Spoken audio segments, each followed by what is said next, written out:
Welcome to the Kentucky Game Plan with your hosts, Adrian and Mac. Welcome to the Kentucky Game Plan, everyone. I'm Adrian. Mac Black, sorry. Technical difficulties. Something like that. Well, Mac, what's going on with the locals? Oh, man, there was a battle yesterday at the Yum Center. It was. Number 14, North Carolina versus Louisville. Carolina's 21-7, Louisville 18-9. Tar Heels were looking for their fifth consecutive victory, and they got it. Crazy game. It's like Carolina came right out the gate and just so-called smacked Louisville in the mouth and just took control. Very fast-paced game. Yeah, it didn't seem like a road game for North Carolina at all. So it's kind of like they were in the right place at the right time. Exactly. Because you know their battles through the years, Carolina and Louisville. And right. Usually it's Louisville's winning. It's at home against Carolina. Well, I think they jumped out to a 10 or 12-point lead very, very, very quickly. Oh, yeah. It was a 12-3 lead the first few minutes of the game. Yeah, so there you go. 10 straight points. The rebounding is, I think, a huge difference in that game because, you know, U of L getting a lot of their points in the paint usually, especially with, you know, Spalding and Adele. UNC 44, U of L 32 on the rebounding. Yeah, Carolina just dominate on the glass. That makes a huge difference. We all know what rebounding does. Oh, yeah. I mean, it's second chance points. Exactly. You know? So, yeah, U of L, they cut it within 7 points at one time in this game, but could not get any closer. No, UNC's defense took the struggle for a little bit because, you know, Louisville was trying to rally back a couple times, but it seemed like every time Louisville would make a basket, Carolina would answer with a three, or they have a tip-in shot, or, you know, Louisville would make a run, and they would just counteract their run with the run. Exactly. And, you know, they would convert the score off of that. So it's kind of hard when you're behind and you're playing a fast-paced team like North Carolina, and you're up and down the floor trying to keep up with them, and it just becomes, you know, overall struggle if you're down and you're trying to come back and you can't get any stops. I think it's what hurt Louisville, not getting enough stops. Yeah, I agree. I mean, you can't win a track meet when you're already down. No. I mean, when you're that far down, exactly. Well, Roy Williams, like you were saying, that defense of North Carolina, he said he hates their defense. He said it's not good enough. He's not liked it all season. So he said when I turn 90, I might actually like it because I probably won't be able to see very well. Well, it looks like they need to tweak that. So looks like Adele had 20 points. Off the bench at that. Off the bench. He was back from 2 absences because of his ankle. Mm-hmm. Ray Spalding finished for 18 points and 12 rebounds.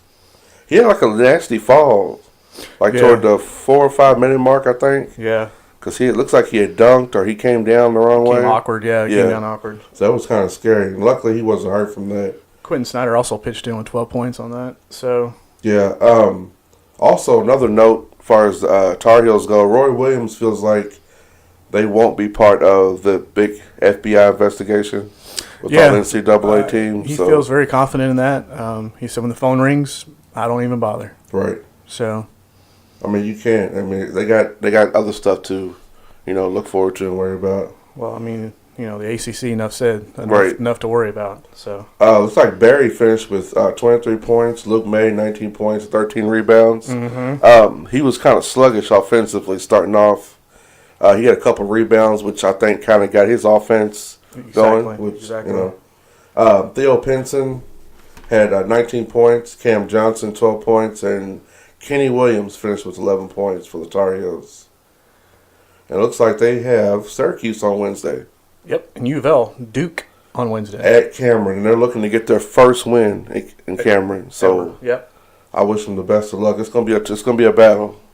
Yeah, it's gonna be a battle. I mean, if they played as well as they did against North Carolina, you know. Just get some stops. Duke's very beatable. Duke's defense is horrendous. Yeah. Their offense looks great, but their defense is horrendous. Snyder and Adele need to have a very good game. VJ King as well. Yeah, VJ King needs to show up. I think they need that spark off the bench. And I know Adele came off the bench during this game, but he won't during the next game. But McMahon they need Williams, that spark to kind of propel them over, to take a lot of pressure off their starters, especially with, Spalding and Adele being the workhorses that they are for U of L. I think it's what they need. It's like doable. The second string, well, I'm going to call them second string, was the players that come off the bench, Jordan Aurora, McMahon, and Malik Williams. They always give that team what they need when they come off the bench. Yeah, I look for Williams maybe to be the kind of the star off the bench during this Everybody's Duke game. Definitely going to have to contribute. So, like I said, Duke's very beatable. So we'll see what happens with that. Should be a really good game. Yep. And it looks like Kentucky. Yeah, Kentucky finally broke that four-game losing streak against Alabama.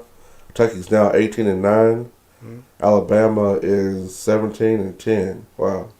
Yeah, 17-10, and the number one defense in the SEC. Yes, coming into the rep with the number one defense. Mm-hmm. It looks like Kentucky was, it seemed like they outworked Alabama.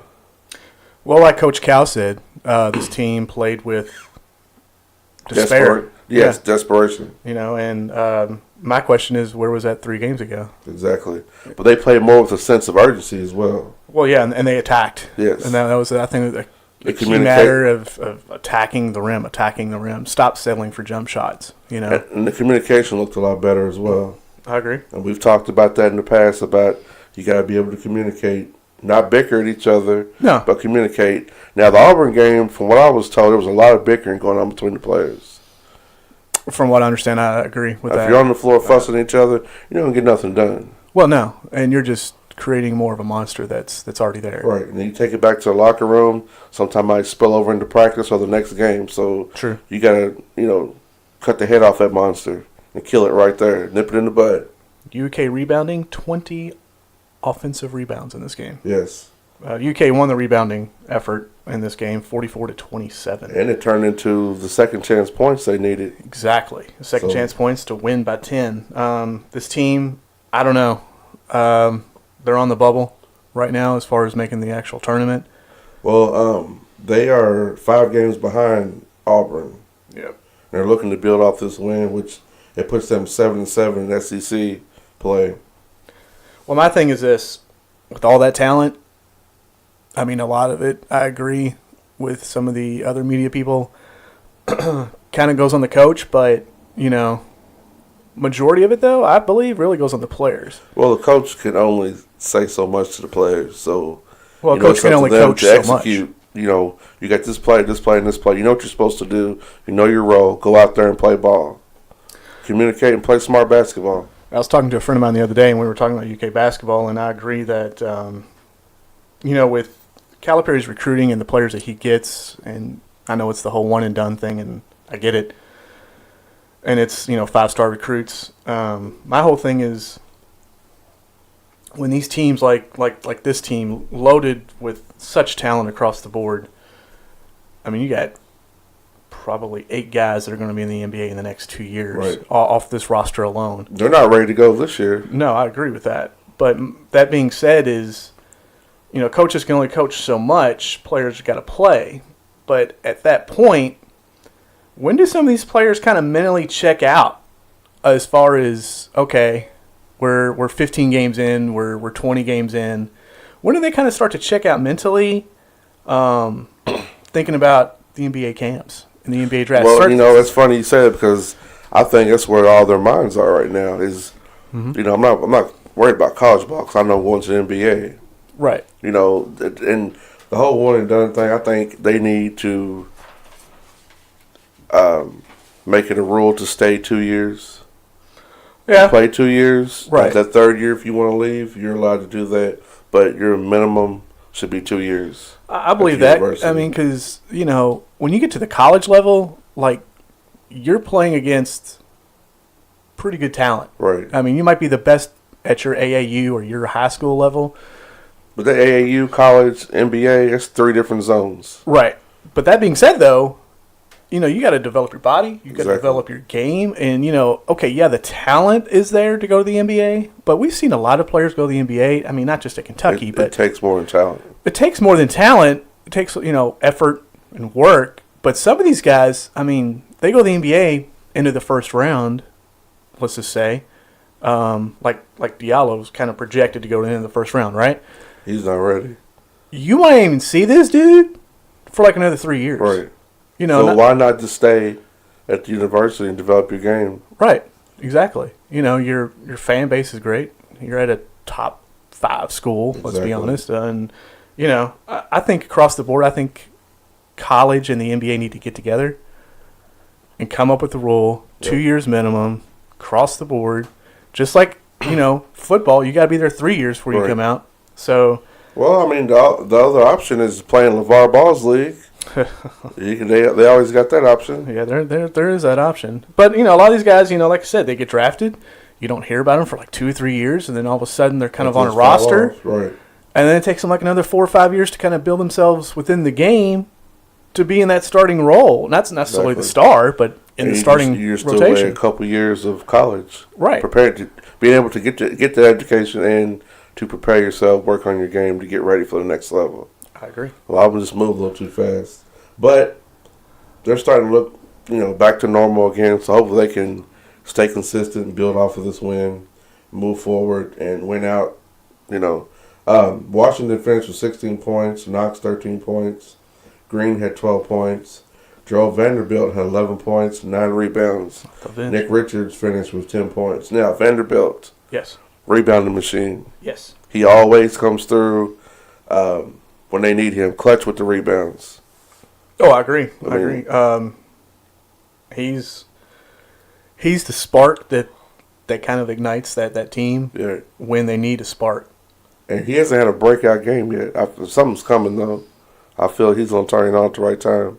He should. I mean, like you said, the talent's there. So looks like Hill finished with 16 points.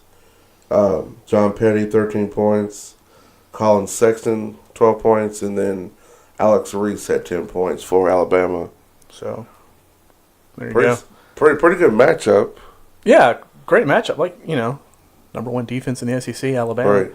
It's just the last few minutes Kentucky pulled away from them.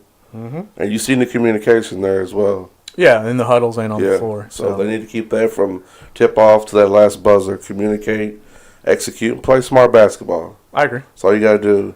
Instead, like Cal said, instead of teams coming and taking games away from us, let's go in and take games from them. They need that edge back because people used to fear Kentucky. I mean, that fear is gone. Any team feels like they can come in and just do what they want. And they have. And they have. So they need to get that edge back, and then that, strike some fear into the other opponents' hearts. Well, a matchup Tuesday night, Alabama, Auburn. Yeah, that'd be a good one. That should be a really good one. Number 10 now. Yeah. And Kentucky is Arkansas Tuesday. At Arkansas, so hopefully they can, like I said, stay consistent and win. Yeah, I think it's a winnable game. So, moving on, Western Kentucky. Still rolling. 20-7. They played Rice. Final score 85-66. Justin Johnson for Western, 16 points, 13 rebounds. Thompson, 18 points and 7 rebounds. For Rice, Osborne, 15 points, Cashaw 13, and Lester with 13. Western Kentucky plays Charlotte 49ers Thursday night at 8 o'clock. I want to mention also with Western Kentucky right now, they're kind of in the news, they're kind of in the mix. Western Kentucky could land the number 3 top recruiting player out of the 2019 class, Charles Bassey. Yeah. Dude's a beast. He is. 6'10" center, averaging 20 points, 8 rebounds a game. He's at Aspire Academy prep school. So that could be a big thing there. Oh, yeah. At Western, landing that guy. Because right now, Western's rolling. If they're good, they're playing the way they're playing now, and they get a guy like that in there and then, tweak a few things. Mm-hmm. Who knows? Yeah, well, yeah.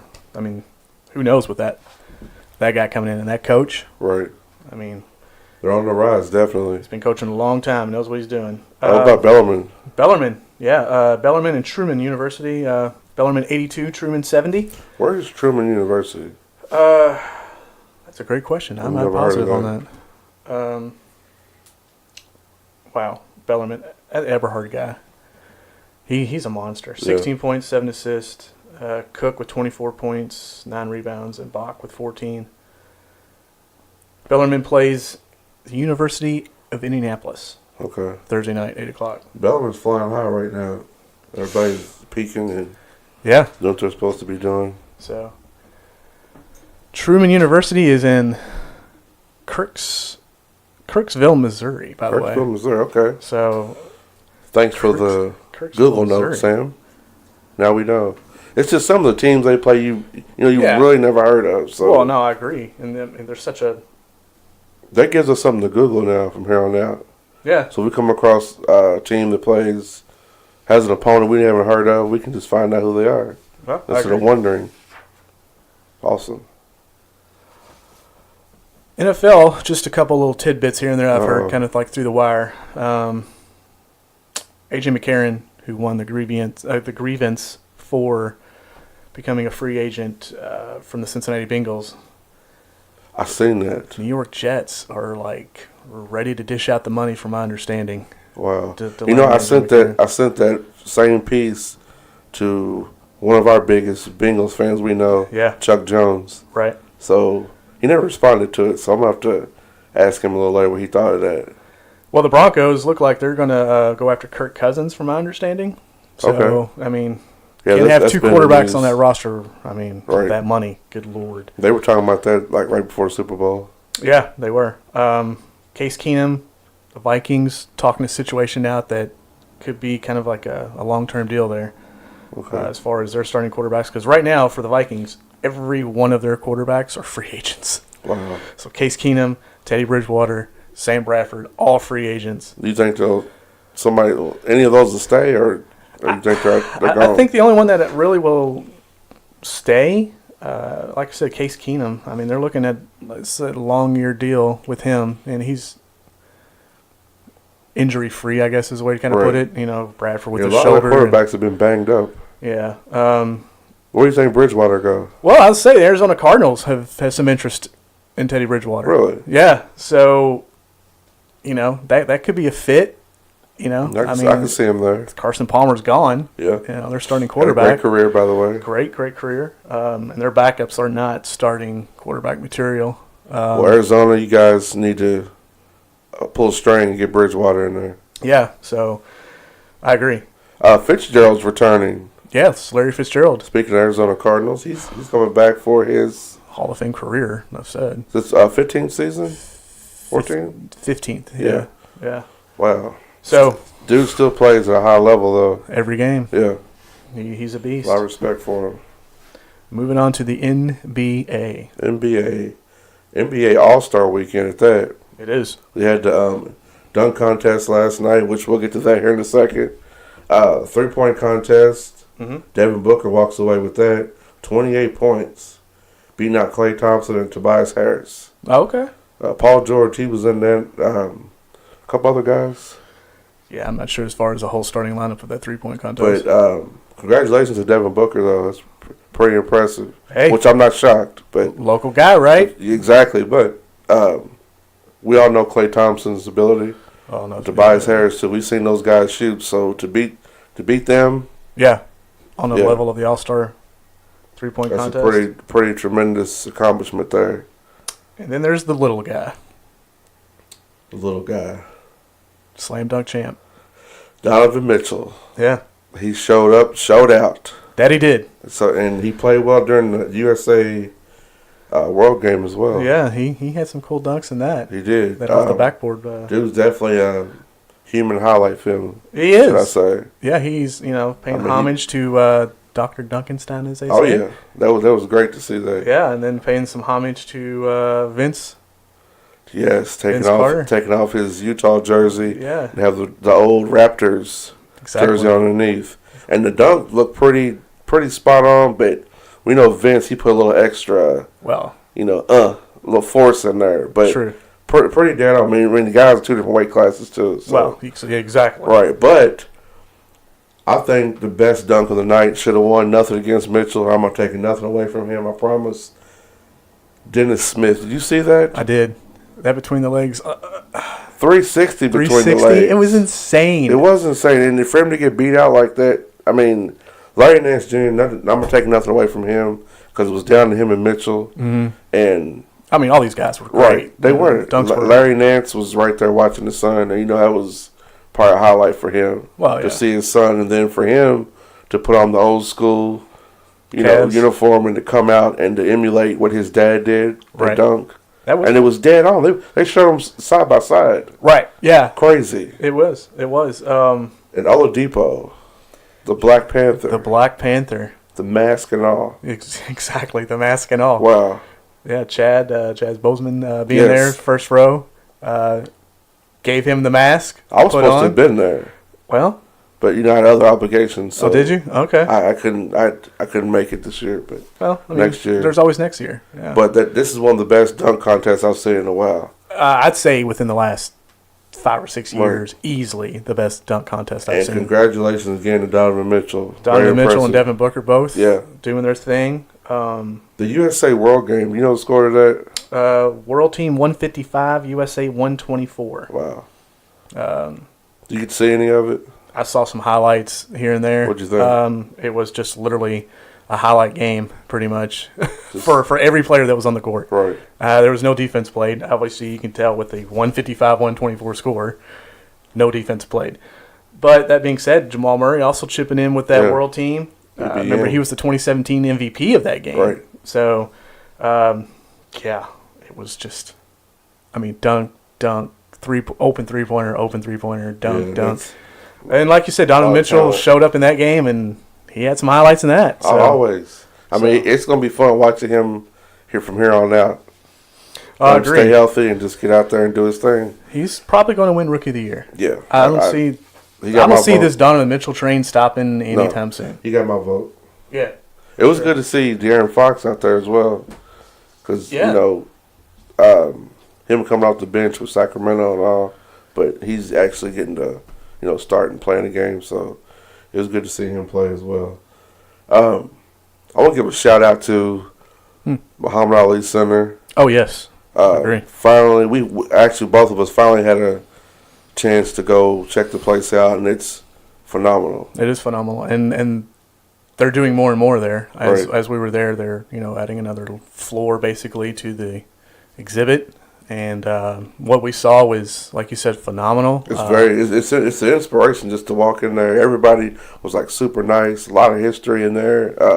If you don't know the history behind him, you can go there and they got any and everything you want to know about this man. Yeah, beyond the ring. Right. Like beyond the ring. He was more than just a boxer. And for those who don't know that, he cared a lot about. He was activist, humanitarian. He cared a lot about other people. Mm-hmm. It wasn't just about him being in the ring and boxing. And during that time period, with the segregations and the Vietnam War and stuff like that. And he stood up for what he thought was right. Right. And I think that's what made him even more incredible human being. Because a lot of people are scared to stand up for what they believe in.